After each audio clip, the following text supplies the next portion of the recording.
যে কোনো ধরনের বড় মাছ ফেলে রেখে খেতে হবে। এই কুচো ট্যাংরার কড়াই পাতুরি এইভাবে একবার বানিয়ে খেলে দুপুরবেলা গরম গরম ভাতের পাতে যদি এই মাছের রেসিপিটি একবার খান তাহলে কিন্তু বাজারে গেলে প্রথমে এই মাছটাই আগে কিনবেন। চলুন তাহলে শুরু করা যাক আজকের রেসিপি কুচো ট্যাংরার কড়াই পাতুরি।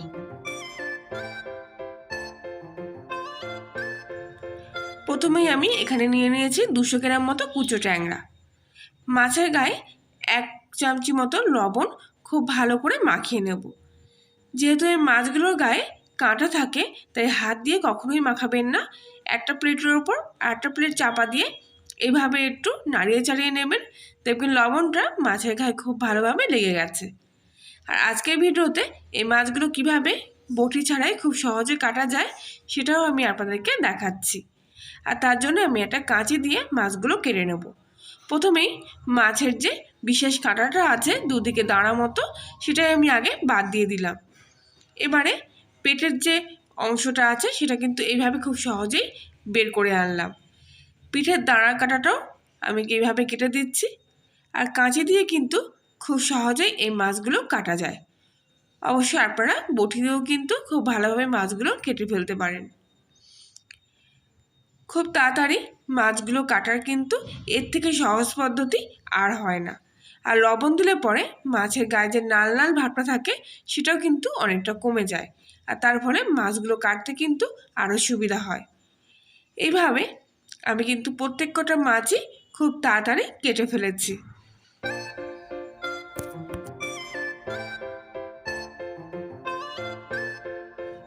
সব মাছগুলো এখানে কেটে 2 থেকে 3 বার পরিষ্কার করে খুব ভালোভাবে ধুয়ে নিয়েছি। দেখুন মাছের গায়ে কিন্তু একদমই আর লাল ভাবটা নেই। এবারে আমি এখানে একটা মশলা তৈরি করে নিচ্ছি।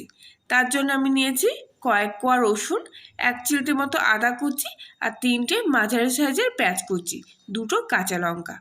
সব কিছু একসঙ্গে আমি মিক্সার গ্রাইন্ডারে পেস্ট করে নেব।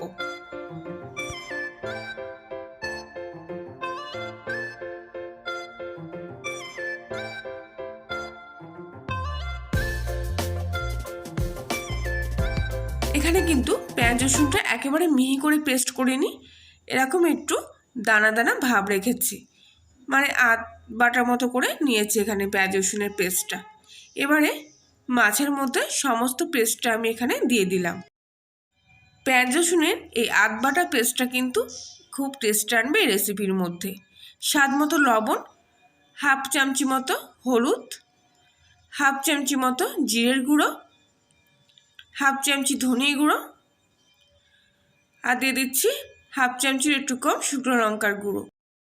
1 চামচ মতো কসুরি মেথি হাতের মধ্যেখানে রেখে এইভাবে একটু পিষে দিয়ে দেবো, এতে কসুরি মেথির সেন্টটা কিন্তু খুব ভালো আসে। 1 চামচ মতো টমেটো সস এর মধ্যে দিয়ে দিচ্ছি।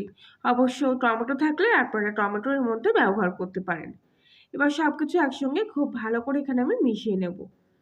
কাঁচা তেল আমি কিন্তু এর মধ্যে দিচ্ছি না, শুধু মশলা দিয়ে কিন্তু মাছগুলো খুব ভালোভাবে এভাবে ম্যারিনেট করে নিচ্ছি।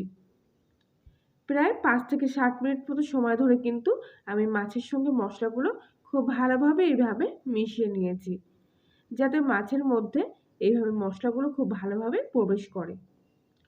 আমি এটা 30 মিনিট মতো এইভাবে ম্যারিনেট অবস্থায় রেখে দিচ্ছি। এবার গ্যাসে আমি একটা লোহার কড়াই বসিয়ে দিয়েছি। কড়াইটা খুব ভালোভাবে গরম হয়ে গেলে এর মধ্যে আমি কিছুটা সরিষার তেল দিয়ে দিচ্ছি। সামান্য কয়েকটা সাদা জিরে আর একটা গোটা শুকনো লঙ্কা আমি একটু ফোড়ন দিয়ে দিলাম।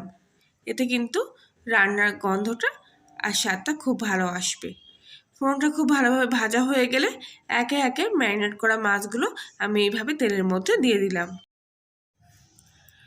মাছগুলো দেওয়ার পর একদমই কিন্তু খুব একটা বেশি নাড়াচাড়া করব না, ওপর থেকে একটু পাতিয়ে দেবো মাছগুলো যাতে কড়াটা পুরো কভার করে নেয়। আর এখন কিন্তু আমি উল্টো পিঠটা উল্টে দেবো না, শুধু এইভাবে একটু পাতিয়ে হালকাভাবে একটু চেপে দেব। এবারে গ্যাসের ফ্লেমটা একেবারে সিমে দিয়ে দিয়েছি আর 5 মিনিটের জন্য এটা আমি এইভাবে ঢাকা দিয়ে রাখলাম। 5 মিনিট পর ঢাকনাটা খুললাম, আর মাছগুলো গায়ের থেকে দেখুন অনেকটাই কিন্তু তেল ছাড়তে শুরু করেছে। এই অবস্থায় আমি মাছগুলো এইভাবে উল্টে পাল্টে একটু নাড়িয়ে চাড়িয়ে দেব।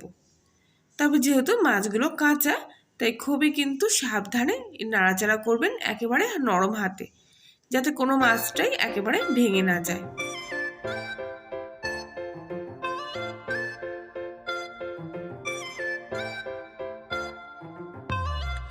এবার আমি এর মধ্যে দিয়ে দিচ্ছি কয়েক দানা চিনি। এটা কিন্তু খুবই অপশনাল, আপনারা দিতেও পারেন নাও পারেন, তবে চিনিটা দিলে পরে রান্নার একটা ব্যালেন্স আসে। আর এই গরম তেলের মধ্যে চিনিটা এইভাবে দিলে একটা সুন্দর কিন্তু কালার চলে আসবে। এবারে দুটো কাঁচা লঙ্কা মাছ বরাবর চিড়ে আমি এর মধ্যে দিয়ে দিলাম, এতে কিন্তু কাঁচা লঙ্কা ফ্লেভারটা খুব ভালো আসবে। আবারও আমি কিছুক্ষণের জন্য ঢাকা দিয়ে রাখলাম। 5 মিনিট পর আবারও ঢাকনাটা খুলে ফেললাম, আর এখন কিন্তু দেখুন মাছের গায়ে থেকে আর মশলার গায়ে থেকে খুব ভালোভাবে তেল ছাড়তে শুরু করেছে, আর কালারটাও কিন্তু অনেকটা চেঞ্জ হয়ে এসছে। মাছগুলো কিন্তু একটু লালচে লালচে ভাব চলে এসছে। এইভাবে কিছুক্ষণ কিন্তু আমি মাছটা খুব ভালো করে এপিট ওপিট নাড়িয়ে একটু ভাজা ভাজা করে নিলাম। সঙ্গে কাঁচা মশলাগুলো কিন্তু একেবারে ভাজা ভাজা হয়ে গেছে। এই অবস্থায় আমি এর মধ্যে কিন্তু পরিমাণ মতো জল দিয়ে দিচ্ছি।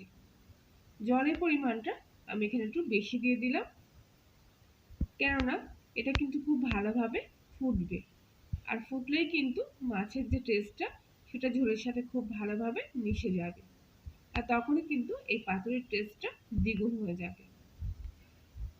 আমি এবার আর ঢাকা দিচ্ছি না, কেননা ঝোলটা কিন্তু ফুটে শুকিয়ে আসবে, আর মাছগুলো কিন্তু দেখুন একদমই গোটা গোটা রয়েছে। আমি 2 থেকে 3 মিনিট মতো গ্যাসের ফ্লেমটা হাইতে দিয়ে এইভাবে কিন্তু ঝোলটা ফুটিয়ে নিয়েছি। এবারে হাফ চামচি মতো গরম মশলা উপর থেকে দিয়ে দিলাম, আর রান্না কিন্তু আমার পুরোপুরি একেবারে কমপ্লিট হয়ে গেছে। ঝোলটা কিন্তু আর বেশি শুকিয়ে আনবো না, কেননা ঠান্ডা হয়ে গেলে কিন্তু এমনিও ঝোলটা অনেকটাই কমে যাবে। এবার আমি গ্যাসটা অফ করে দেবো, আর কিছুক্ষণের জন্য রেস্টে রেখে দিচ্ছি। তাহলে আজকের এই মাছের রেসিপিটি আপনাদের ভালো লেগে থাকলে লাইক শেয়ার কমেন্ট করবেন, আর কলিনের রান্নাঘরে নতুন হয়ে থাকলে সাবস্ক্রাইব করে পাশে থাকার জন্য অনুরোধ রইল।